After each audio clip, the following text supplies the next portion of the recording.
Part 1. I used to believe in forever. In the kind of love that doesn't shake under pressure. In promises sealed with tears. Not ink. And I believed in him. Noah James. The man who told me every single day that I was the love of his life. We met in the most ordinary place. Dimmy. He was in line behind me, joking about how time was moving backward. And I laughed. Not just at the joke, but because something in his voice made the world feel softer. He asked for my number before I left. I gave it to him without hesitation. There wasn't even a moment of doubt. Our first date was at a bookstore cafe. We sat for 5 hours, talking about everything from childhood fears to conspiracy theories. He liked his coffee black, and he called me Sunrise, because he said I brought light to his darkest thoughts. That night, he kissed my forehead instead of my lips, and somehow, that meant more. 6 months in, he moved into my apartment. 9 months in, he proposed in the middle of a thunderstorm, on one knee, drenched and trembling, with his late grandmother's ring. And I said yes, with tears and laughter, because I thought I had finally found my home. Planning the wedding felt like painting a dream in real time. I picked a blush-colored dress instead of white. He loved that, said I always looked better when I broke rules. My mother called him a rare kind of man. My best friend Lena joked he was too good to be true. I laughed it off, because who wants to believe a warning when it's wrapped inside a compliment? Noah never gave me a reason to doubt him. Never raised his voice. Never cancelled a date. Never forgot an anniversary. He remembered little things, like the exact way I took my tea, or how I cried watching old couples hold hands. We were solid. At least, I thought we were. The week before the wedding, he got quiet. First I thought it was nerves. Cold feet. Normal jitters. He said he was just overwhelmed. That it all felt surreal. That he couldn't believe someone like me would ever say yes to someone like him. I kissed his cheek and told him he never had to earn my love. He just had to keep showing up. He smiled, but it didn't reach his eyes. The night before the wedding, we didn't do the usual sleep apart for tradition thing. We spent it together, curled up in bed, watching old sitcom reruns like we always did. He held me tighter than usual, whispered things like, "You make everything feel less broken. Promise me you'll keep going, no matter what." I thought he was just being sentimental. I didn't know he was saying goodbye. The morning of the wedding, I woke up to an empty side of the bed. But that wasn't unusual. He loved early walks, especially on big days. Said it helped clear his mind. I showered, laughed with my bridesmaids, tried not to cry while my makeup was being done. I looked at myself in the mirror, and for the first time, I saw a bride who felt whole. No doubts, no fears, just certainty. The ceremony was set in an open garden. Rows of chairs filled with family and friends. Sunlight cutting through the trees just right. Soft music playing. Everything perfect. Noah was late. 10 minutes. Then 20. 30. First people joked. Said it was typical groom behavior. Lena tried to keep me calm, but I could feel something cracking inside me. Something silent, but sharp. My father paced the grass. My mother started crying. And I just stood there, staring at the empty path he was supposed to walk down. Then Lena came over, her phone in her hand, her face pale. "There's a note," she said, and placed her phone in my shaking hand. It was a photo of a handwritten letter, left on our kitchen counter, captured by one of the bridesmaids who had gone to check the apartment. It read, "Sunrise. Sorry, can't do this. Not because I don't love you, but because I love you too much to lie to you. I've carried something I never told you. And if I married you like this, I'd be robbing you of the truth. You deserve more than what I've been pretending to be. Please don't look for me. Please don't hate me. I hope one day you'll understand. Love always. Noah. I read it 3 times. And the words didn't sink in. Because they didn't make sense. They couldn't. He loved me too much. What lie? What truth? I sat down in my dress. Right there on the grass. While everyone whispered and stared. And the music kept playing. I didn't cry. Then. I was too numb for that. Too stunned to feel the embarrassment or anger. All I could think was, what lie could be so big? It made forever impossible. That night, I lay in my dress on the bathroom floor, still waiting for someone to tell me it was all a mistake, that he'd show up at the door, beg for forgiveness, say it was cold feet. Panic. Anything but this, but he didn't. He vanished. Phone off. Socials deactivated.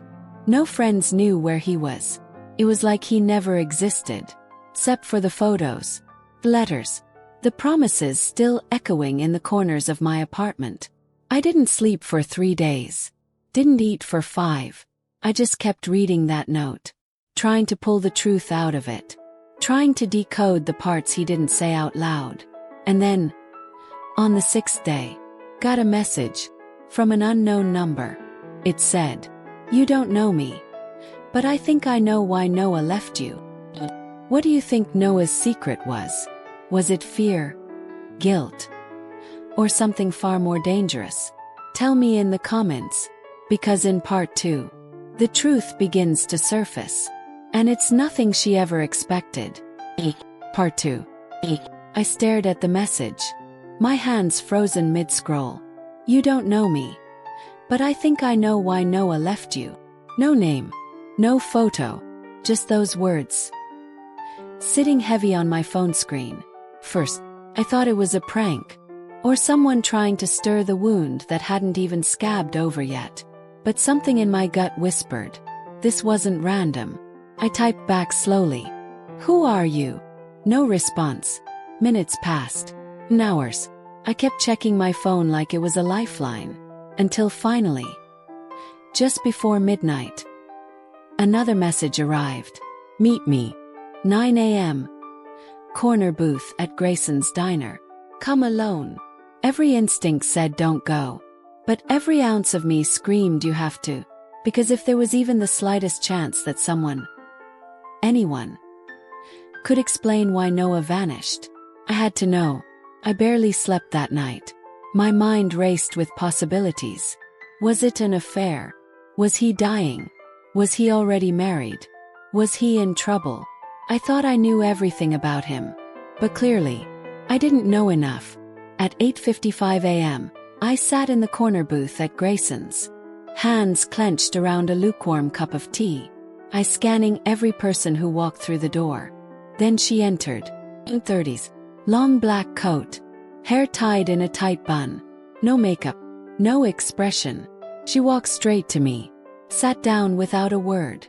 And placed a small manila envelope on the table. You're Claire, she said. I nodded. Trying to mask the panic rising in my throat. She looked at me. Not with sympathy. But with something deeper. Something like regret. I'm Julia, she said. Noah's sister. I blinked. He never mentioned a sister. I know, she said, as if reading my mind. He didn't tell you. He never does. I stared at her, trying to piece together how someone so central to his life had been completely erased from mine. She pushed the envelope toward me. It's all in here. But I'll tell you anyway. And then, she dropped a truth I wasn't ready for. Noah is married. Claire. He's been married for 4 years. The world tilted.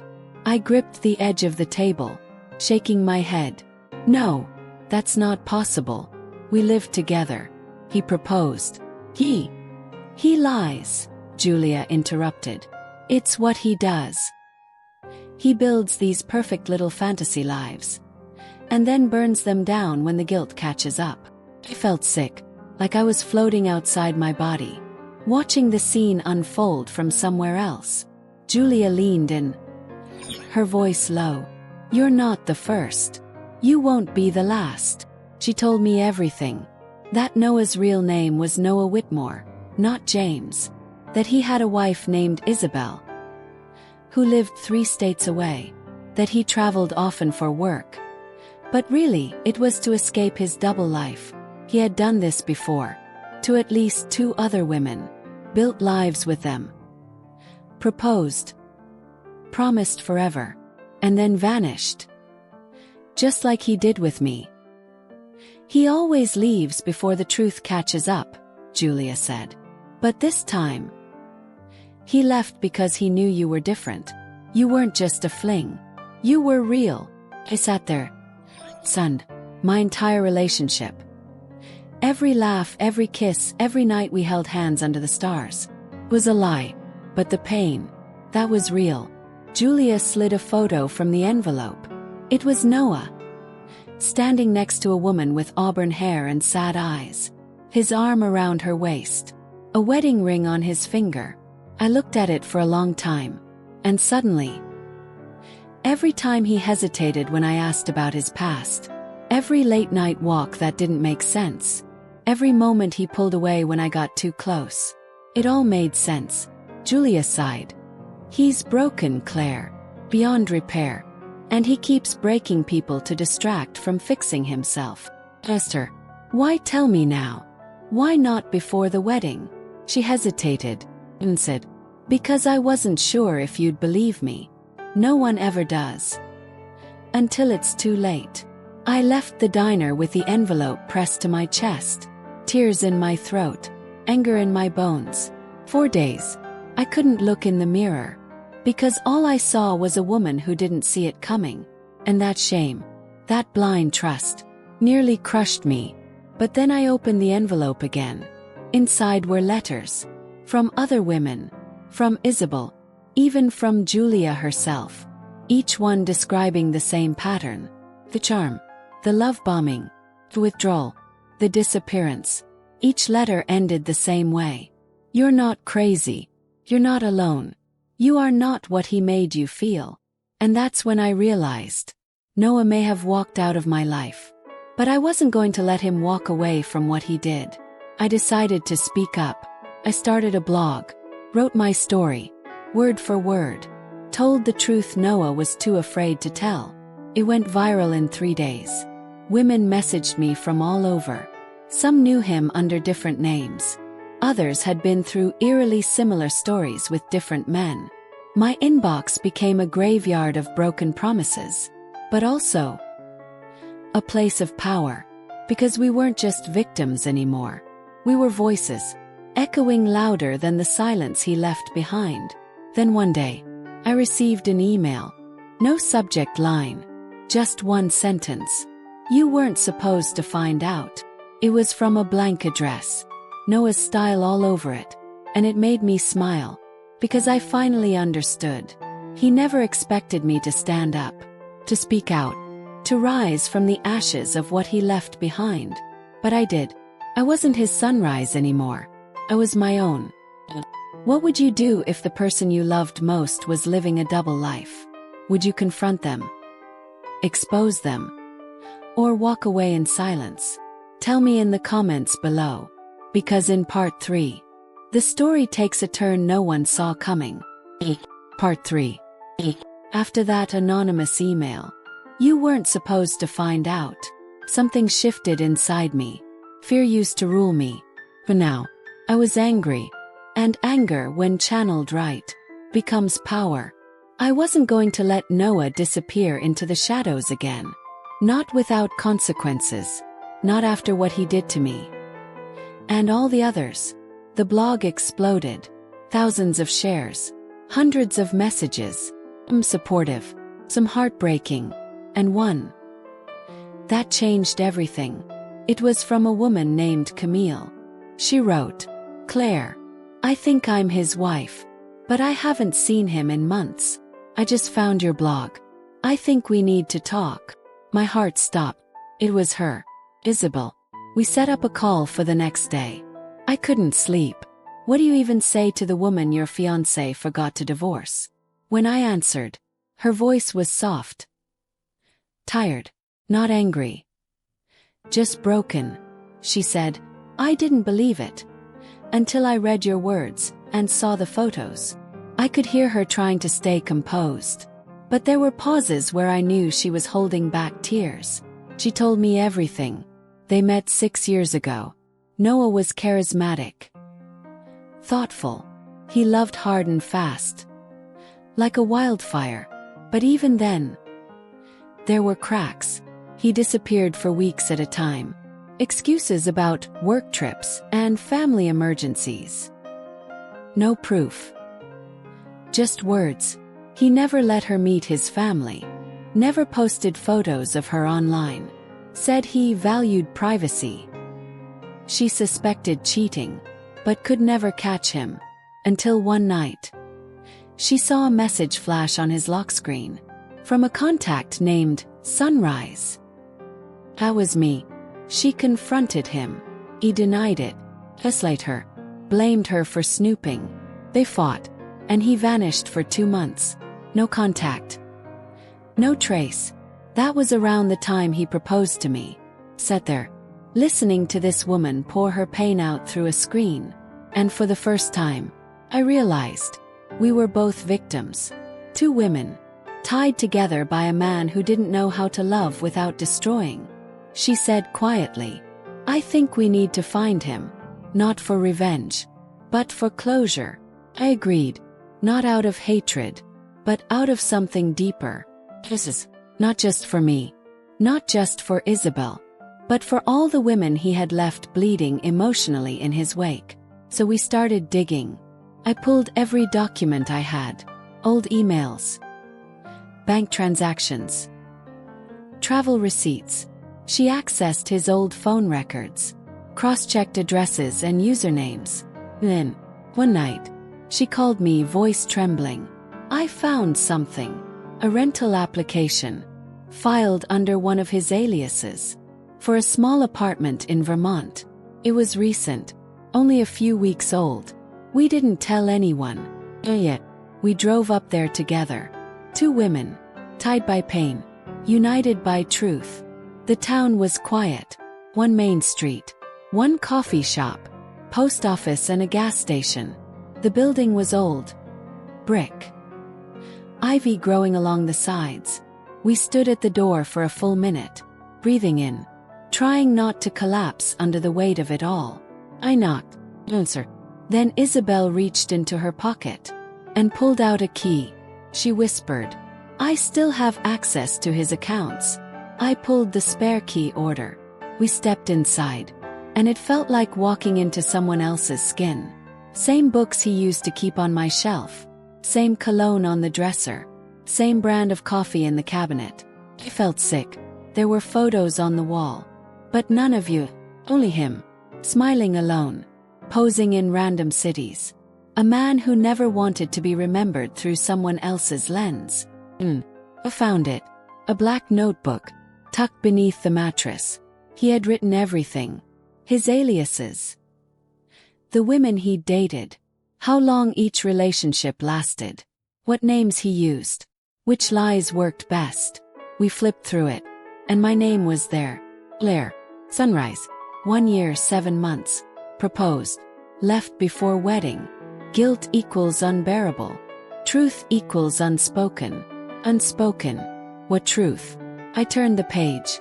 And there it was. My father did the same thing. He had 4 families. I hated him. And now I've become him. Hit me like a wave. Noah wasn't just cruel. He was haunted. By trauma. Legacy.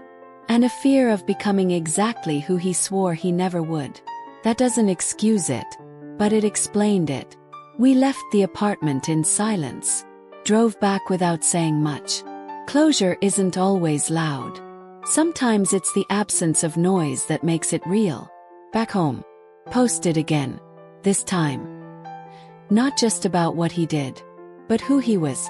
I shared a few pages from the notebook. Blurring names for privacy. But letting the truth breathe. The response was overwhelming. Women thanked me. Men admitted to seeing parts of themselves in the story.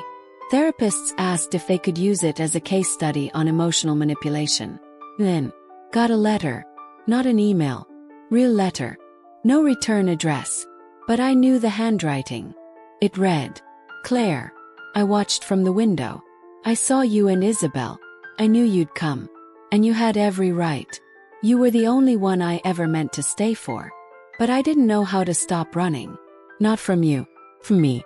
I'm getting help. Maybe one day I'll deserve to say your name out loud again. But until then, thank you for being the only real thing in my life.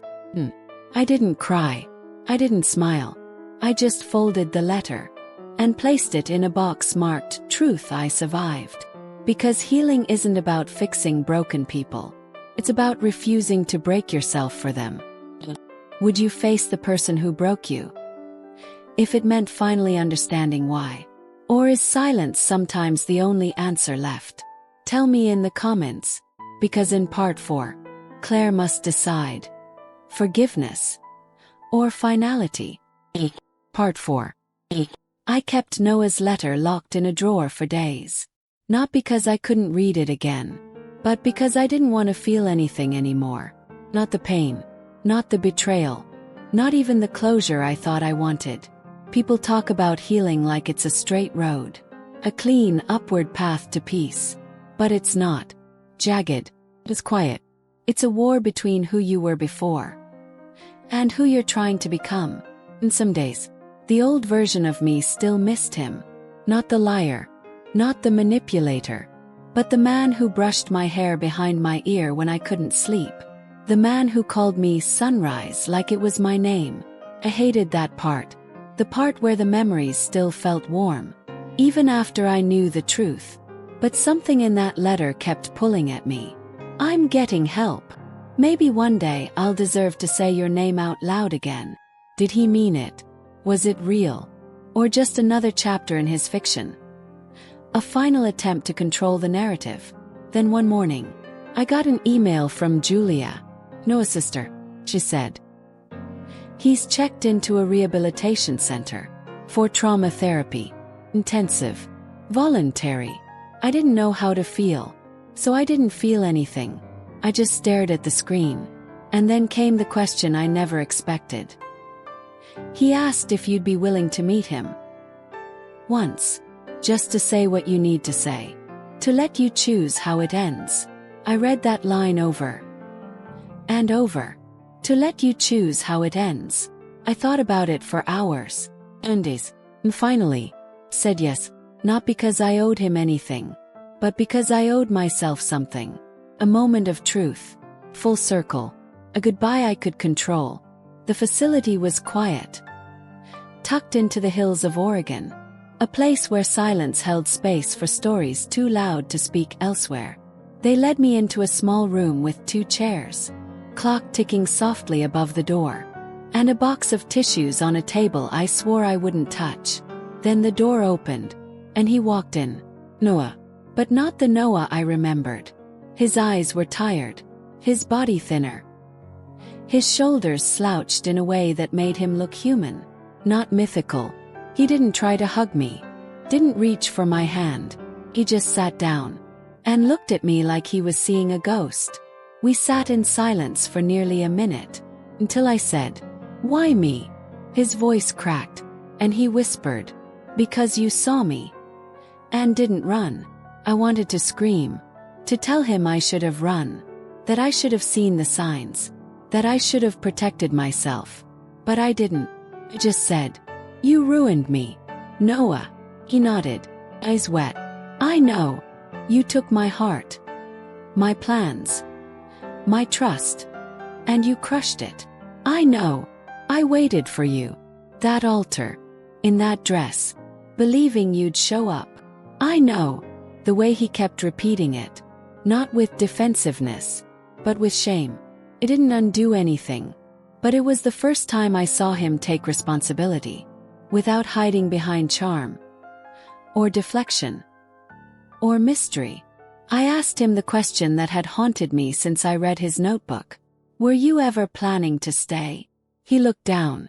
And whispered, "Yes." For the first time. "Yes." "Then why didn't you?" He took a deep breath. And said, "Because I loved you so much. It terrified me. You made me feel like I was worth something. And I didn't know how to live up to that version of myself. So I destroyed it before I could disappoint you. I was quiet, because part of me understood that pain. The fear of not being enough. But understanding isn't the same as forgiving. He said, "You didn't ruin me, you know. Not forever." He looked up, surprised. "I rebuilt. Slowly. Painfully. But I did. And not because of you. 'Cause I had to. Because I refused to let the worst day of my life be the end of me." A tear rolled down his cheek. He didn't wipe it away. He just nodded. I stood up. He asked, "Will you ever forgive me?" I paused, looked at him, and said, "I already did. Not for you. For me. Because I didn't want to carry your poison in my bloodstream anymore." He closed his eyes. Like the weight of my words cracked something open inside him. I walked to the door. Turned back and said, "You don't get to say my name again. But I hope one day you learn how to say your own without shame." And then I left. The drive back felt different. Later. Not because the pain disappeared, but because I had finally finished a sentence that was never meant to be left hanging. No more questions. No more waiting. No more wondering if I wasn't enough. I was more than enough. He just wasn't capable of receiving it. When I got home, I deleted the email thread, burned the letter, tossed the notebook into the trash. And for the first time in 2 years, I took off the ring he gave me. Not because I still loved him, but because it was no longer a part of who I was. I wasn't his sunrise anymore. I wasn't even his shadow. I was something else entirely. Oh. Would you meet your betrayer? Just to say goodbye? Can true closure exist without confrontation? Let me know in the comments. Because in part 5, Claire chooses her final chapter. And this time, it's hers alone. Part 5. 1 year later. The anniversary of the day I was left at the altar. And the day I became someone else entirely. Not just a woman who survived heartbreak, but a woman who turned pain into power, and silence into story. I stood in the mirror that morning, wearing the same blush-colored dress. But this time, not for a wedding, for a talk show interview. My story had gone viral. And this time not for the scandal, but for the healing, the forgiveness, the way I faced him. And then walked away. The producers called it a modern tale of strength. I just called it my truth. As I sat in the green room, a young assistant nervously handed me a makeup touch-up sponge. She looked about 20, eyes wide with admiration. "You're the Claire, right? The sunrise girl." I smiled politely. "Yes, that's me." She leaned in a little. "Did it really happen? All of it?" I looked at her, at the hope in her eyes, and said, "Yes, but that's not the important part. The important part is that I'm still here." He nodded, a little stunned, then whispered, "You helped me leave someone like him. Thank you." That's when I knew. The story. It was never just mine. Under the bright lights, they asked the questions the world had been asking for months. What would you say to him now?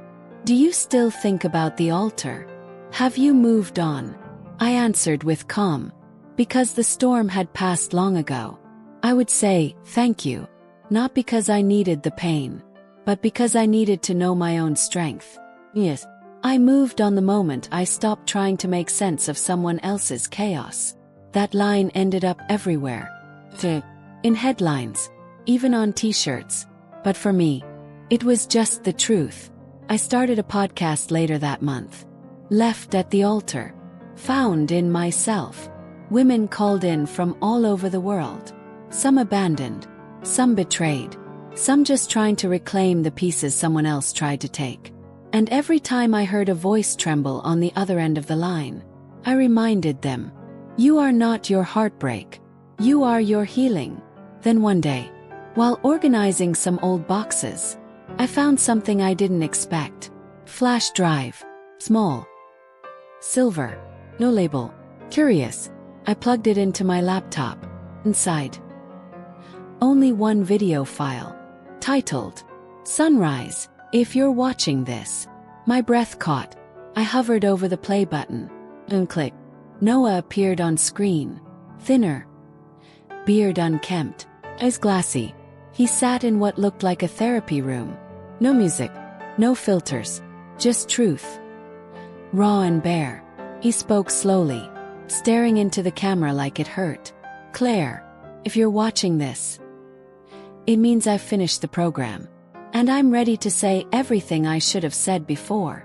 Paused the video, stared at the screen, and asked myself the hardest question of all. Do I want to hear it? After everything. The lies, the abandonment, the pain I spent months unlearning. Did I want his truth now? Or had I already built enough peace without it? Closed the laptop. Didn't delete the file. But didn't watch it either. 'Cause I realized something. Sometimes, closure isn't about getting answers. It's about knowing you don't need them anymore. And that day, I didn't need his video. I didn't need his voice. I didn't need anything from him. Because I already had everything I'd spent years looking for. Myself. 3 weeks later, I met someone new. His name was Ezra, a documentary filmmaker. Quiet. Kind. Asked questions without invading. Listened without trying to fix. Our first date was simple. Coffee in a bookstore. J'avoue. But this time, I wasn't looking to be rescued. I was just showing up. As me. He didn't know about my story at first. Didn't recognize my face from headlines. When he finally found out, weeks later, he just said, I like who you are now. I don't need to know who broke you to see your strength. And that meant more than any apology I never received. Months passed. Peace became my new rhythm. Trust didn't come easy, but it came slowly. Then one day, on a walk by the lake, Ezra turned to me and asked, Do you believe in forever now? I looked at him, smiled, and said, I believe in today. And if today's good, we'll worry about forever when it comes. He laughed and squeezed my hand. I no longer needed someone to promise me forever, because I had already survived its absence. And that was enough. Have you ever had to heal without closure? What does true strength mean to you? Share your story in the comments, because your voice might be the one someone else needs to hear.